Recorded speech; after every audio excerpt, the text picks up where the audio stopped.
નમસ્કાર દોસ્તો, સ્વાગત છે તમારું મારી યુટ્યુબ ચેનલમાં.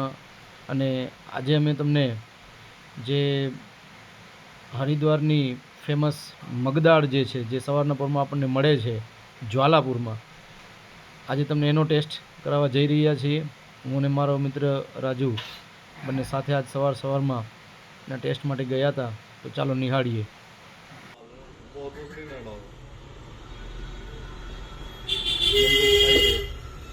अरे नींबू ना खाया कर, नींबू लेडी खाओ,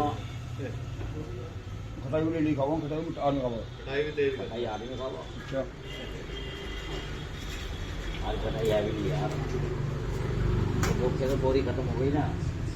अब रात को जो भी मिली का डर लगे तो देखा कि जरा सी 10 बजे तो मका दुकान भी बंद हो जाए, लाभ नहीं सकते देखते।